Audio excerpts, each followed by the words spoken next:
Hello साथियों, मैं पारस कुमार आप सभी का स्वागत करता हूं आपके अपने चैनल पारस फिजिक्स एजुकेशन में। आज इस क्लास में स्टडी करने वाले हैं पर्यावरण के महत्वपूर्ण क्वेश्चनों की, जो कि आपके एग्जाम के लिए महत्वपूर्ण हैं। और यदि आप लोग ये सारे प्रैक्टिस सेट कर लेते हैं तो यहाँ से आपको बहुत ही हेल्प मिलेगी आपके एग्जाम में, और आप लोग 30 में से 25 आसानी से ला सकते हैं। हमने इस क्लास में 22 क्वेश्चन इंक्लूड किए हैं। आप लोग भी सारे क्वेश्चनों के आंसर देने की कोशिश करें और आप लोग देखें कि आप 22 में से कितने क्वेश्चन सही कर पाते हैं, जिससे कि आपको अंदाज़ा हो जाएगा कि आपकी तैयारी किस प्रकार से चल रही है। तो चलिए शुरू करते हैं क्वेश्चन नंबर 1 से। पर्यावरण संरक्षण के लिए ग्रीन इंडिया मिशन को कब प्रारंभ किया गया? यहाँ पर 4 ऑप्शन हैं और सारे ही क्वेश्चन महत्वपूर्ण हैं, इसलिए आप लोग वीडियो को कंप्लीट जरूर देखें। तो यहाँ पर राइट आंसर अपना होगा ऑप्शन ए। क्या है? 20 फरवरी 2014 को पर्यावरण संरक्षण के लिए ग्रीन इंडिया मिशन को प्रारंभ किया गया। ठीक है, ऑप्शन ए यहाँ पर अपना राइट आंसर हो जाएगा। इसके बाद आते हैं अगले क्वेश्चन पर। क्या दिया हुआ है? भारत सरकार द्वारा शुरू की गई ग्रीन इंडिया मिशन का मुख्य उद्देश्य क्या है? जैसा कि हमने अभी लास्ट क्वेश्चन में देखा कि 20 फरवरी 2014 को भारत सरकार ने क्या है, ग्रीन इंडिया मिशन शुरू किया था। तो इसका मुख्य उद्देश्य क्या था? तो इसका मुख्य उद्देश्य क्या है? भारत में घटते वन क्षेत्र का संरक्षण तथा पुनर्वनीकरण। ये अपना राइट आंसर है, ऑप्शन सी। ठीक है, इस सारे ही पॉइंट आप ध्यान रखिए, कब शुरू किया गया और इसका उद्देश्य क्या है। चलिए इसके बाद आते हैं अगले क्वेश्चन पर। निम्नलिखित में से कौन सा पर्यावरण का भौतिक कारक है? बताना इसमें से कौन पर्यावरण का भौतिक कारक है। तो यहाँ पर राइट आंसर अपना होगा ऑप्शन बी। देखिए क्या है, आप लोग समझ गए इसको। जल, वायु, मिट्टी, खनिज, चट्टान, सौर, अग्नि आदि, ये सभी आते हैं भौतिक कारक के अंतर्गत, ध्यान रखिए। और जैविक कारक के अंतर्गत आते हैं पेड़ पौधे, मनुष्य और सूक्ष्म जीव। ठीक है, इसमें भौतिक कारक केवल क्या है? वायु। तो ये अपना राइट आंसर यहाँ पर हो जाएगा। और आप सभी से रिक्वेस्ट डियर साथियों, यदि आपको हमारा वीडियो पसंद आता है तो वीडियो को लाइक करें और अपने दोस्तों के साथ इसे अधिक से अधिक जरूर शेयर करें। चलिए, क्लोरोफिल में पाई जाने वाली धातु कौन सी है? मोस्ट इंपोर्टेंट क्वेश्चन है। तो देखिए, जो क्लोरोफिल होता है इसमें जो धातु पाई जाती है उसका नाम है मैग्नीशियम, जो हमें ऑप्शन ए में दिया है। ये अपना यहाँ पर राइट आंसर हो जाएगा। ठीक है, देखिए क्या है, क्लोरोफिल एक प्रोटीन युक्त जटिल रासायनिक यौगिक है। यह वर्णक पत्तों को हरे रंग का कारण है। यह प्रकाश संश्लेषण का मुख्य वर्णक होता है और इसमें मैग्नीशियम धातु पाई जाती है। ठीक है, चलिए इसके बाद आते हैं अगले क्वेश्चन पर। क्या दिया हुआ है? रात में जागने वाले जानवर हर चीज को, बताना इसमें से वो किस रंग को देख सकते हैं। तो यहाँ पर राइट आंसर अपना हो जाएगा केवल काली और सफ़ेद ही देख सकते हैं जो रात में जागने वाले जानवर होते हैं। ऑप्शन सी यहाँ पर अपना राइट आंसर हो जाएगा। चलिए इसके बाद आते हैं अगले क्वेश्चन पर। क्या दिया हुआ है देख लेते हैं। निम्नलिखित में से किससे क्विनाइन नामक दवा प्राप्त होती है? मोस्ट इंपोर्टेंट क्वेश्चन है। तो यहाँ पर राइट आंसर अपना होगा ऑप्शन बी, सिनकोना प्लांट से या सिनकोना पौधा से। इससे क्या है, क्विनाइन नामक दवा प्राप्त होती है और क्विनाइन दवा का जो उपयोग है वो मलेरिया के उपचार में किया जाता है। चलिए अगला क्वेश्चन क्या है। समाज की सबसे सूक्ष्म इकाई होती है। तो समाज की सबसे सूक्ष्म इकाई होती है परिवार, जो हमें ऑप्शन बी में दिया है। ये अपना राइट आंसर हो जाएगा। और आपको बता दें, सामाजिकता की प्रथम पाठशाला भी परिवार को कहा गया है। इसके बाद आते हैं अगले क्वेश्चन पर। पेड़ पौधे वातावरण को स्वच्छ बनाते हैं क्योंकि ये वायुमंडल से अवशोषित करते हैं।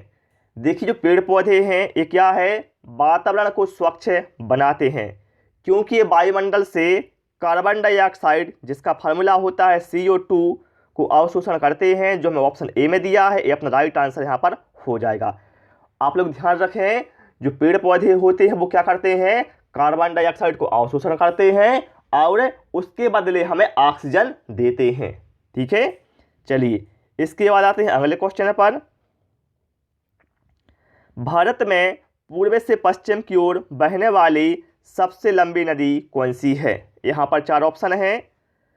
तो देखिए, सबसे लंबी नदी भारत में जो पूर्व से पश्चिम की ओर बहती है वो है नर्मदा नदी, जो हमें ऑप्शन डी में दिया हुआ है। ये अपना राइट आंसर हो जाएगा। इसकी लंबाई टोटल 1312 किलोमीटर है। ठीक है, ऑप्शन डी यहाँ पर अपना राइट आंसर हो जाएगा।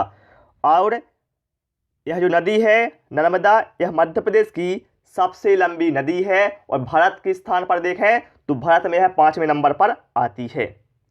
चलिए इसके बाद अगले क्वेश्चन पर आते हैं। ओलंपिक खेलों का प्रारंभ कब किया गया?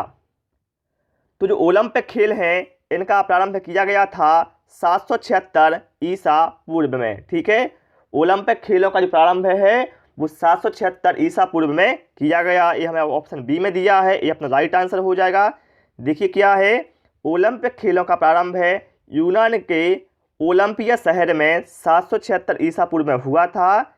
यह खेल ग्रीक के देवता ज्यूस के सम्मान में खेला जाता है। इसके बाद आते हैं अगले क्वेश्चन पर। पौधों का रसोई घर किसे कहा जाता है? तो पौधे का रसोई घर कहा जाता है पौधों की पत्ती को। क्यों कहा जाता है? देखिए, पत्ती को पौधे का रसोई घर कहते हैं। हरी पत्तियां पौधे के लिए भोजन बनाती हैं। ठीक है, जो पत्तियां होती हैं वो क्या करती हैं? पौधे के लिए भोजन बनाती हैं। इसलिए क्या है, पत्तियों को पौधे का रसोई घर कहा जाता है। मोस्ट इंपोर्टेंट क्वेश्चन है, सारे क्वेश्चन ध्यान रखना जो भी मैं आपको बताता जा रहा हूं। चलिए इसके बाद अगले क्वेश्चन पर आते हैं। बच्चों को जल चक्र की प्रक्रिया को समझाने में कौन सी विधि सर्वोत्तम है?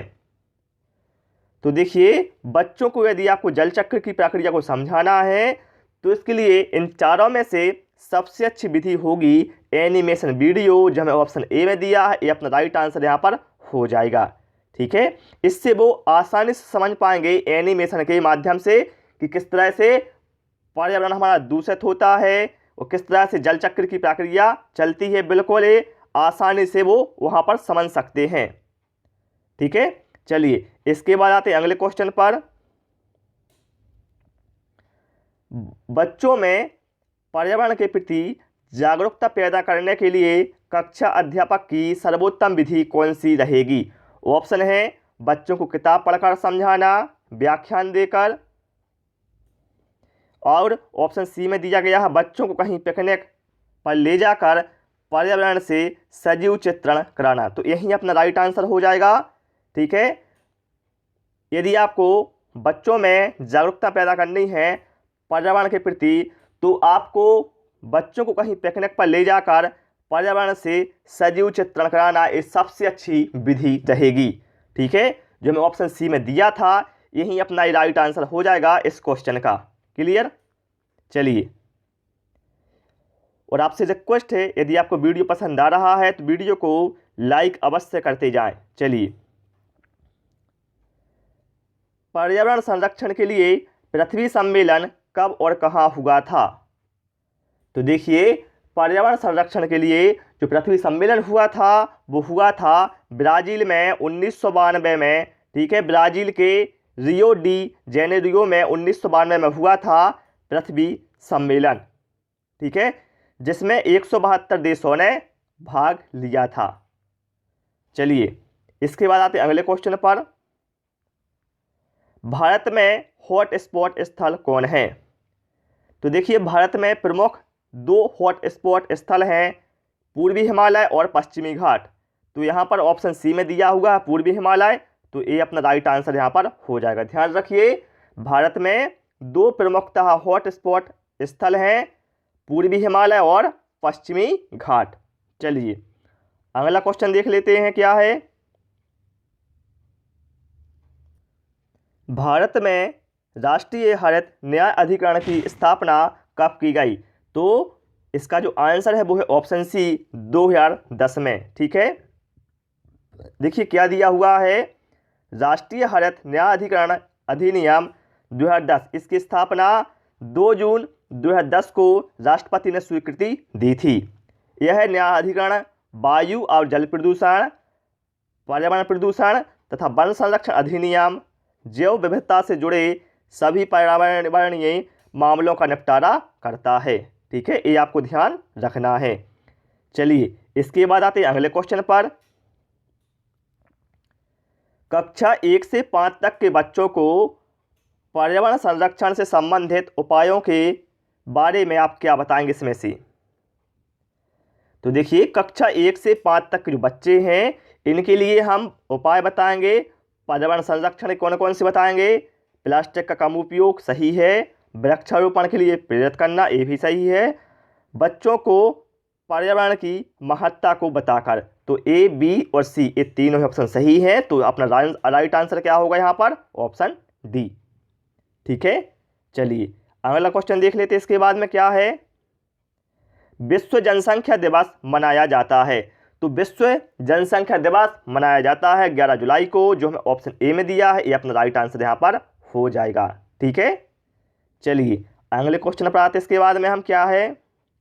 नकदी फसलों का समूह बताना इसमें से कौन सा है? नकदी फसलें, तो यहाँ पर राइट आंसर अपना होगा ऑप्शन डी। देखिए क्या है? चाय, जूट, कपास, गन्ना, तंबाकू आदि नकदी फसलें हैं। इनसे हमारी ज़रूरतों की विभिन्न चीज़ें बनती हैं, जैसे कपास से कपड़ा, गन्ना से चीनी। ठीक है, और इन्हें बेचकर नगद राशि प्राप्त की जाती है और कृषि आधारित उद्योग चलाए जाते हैं। ठीक है, ध्यान रखिए क्या है? चाय, जूट, कपास, गन्ना और तंबाकू ये प्रमुख नकदी फसलें हैं। यहाँ से एग्जाम में क्वेश्चन पूछे जाते हैं, ध्यान रखना इसको। चलिए अगला क्वेश्चन देख लेते हैं। विश्व हाथ धुलाई दिवस मनाया जाता है। मोस्ट इंपोर्टेंट क्वेश्चन है। तो ये मनाया जाता है 15 अक्टूबर को। ठीक है, विश्व हाथ धुलाई दिवस 15 अक्टूबर को मनाया जाता है। देखिए, बीमारी एवं संक्रमण फैलाने वाले रोगाणुओं से बचने का सबसे आसान, सस्ता और प्रभावी तरीका साबुन से हाथ धोना है। और यह आदत बच्चों में विकसित करने के लिए 15 अक्टूबर को विश्व हाथ धुलाई दिवस मनाया जाता है। चलिए अगला क्वेश्चन देख लेते हैं। इसके बाद में लौंग एवं केसर पौधे के किस भाग से प्राप्त होते हैं? तो जो लौंग और केसर होते हैं ये पौधे के फूल या कली से प्राप्त होते हैं। ठीक है, लौंग और केसर। लौंग कहाँ पर होती है? तो लौंग होती है केरल में, और केसर की बात करें तो जम्मू एंड कश्मीर। ठीक है, चलिए इसके बाद अगले क्वेश्चन पर आते हैं। कांटेनुमा पत्तियों को दर्शाकर एक शिक्षक किस प्रकार के पौधों के बारे में पढ़ा रहा है? तो देखिए यहाँ पर राइट आंसर अपना होगा मरुस्थलीय पौधों के बारे में बता रहा है, क्योंकि जो मरुस्थलीय पौधे होते हैं इनकी पत्तियां कैसी होती हैं? कांटेनुमा होती हैं। जिससे क्या होता है? देखिए आप लोगों के मन में एक विचार आता होगा कि आखिर इनकी पत्तियां कांटेनुमा क्यों होती हैं? तो इनकी पत्तियां कांटेनुमा इसलिए होती हैं जिससे पत्तियों से क्या है? वाष्प उत्सर्जन कम हो। ठीक है, जिससे क्या है? पौधों में क्या है? पानी की कम मात्रा की आवश्यकता होगी यदि पत्तियों से वाष्प उत्सर्जन क्रिया कम होगी। ठीक है, तो यही अपना राइट आंसर हो जाएगा ऑप्शन डी। तो डियर साथियों, इस क्लास में हमने 22 क्वेश्चन पढ़ लिए हैं जो कि आपके एग्जाम के लिए महत्वपूर्ण थे। और आप लोगों ने 22 में से कितने क्वेश्चन सही किए हैं इसका आप हमें आंसर कमेंट बॉक्स में ज़रूर दें। और यदि आपको वीडियो पसंद आया हो रिक्वेस्ट है वीडियो को लाइक करें, अधिक से अधिक शेयर करें, और जिन साथियों ने अभी तक हमारे चैनल को सब्सक्राइब नहीं किया है चैनल को सब्सक्राइब करें, जिससे कि आपको आने वाले समय में और भी नए नए वीडियो मिलते रहें। Thanks for watching this video.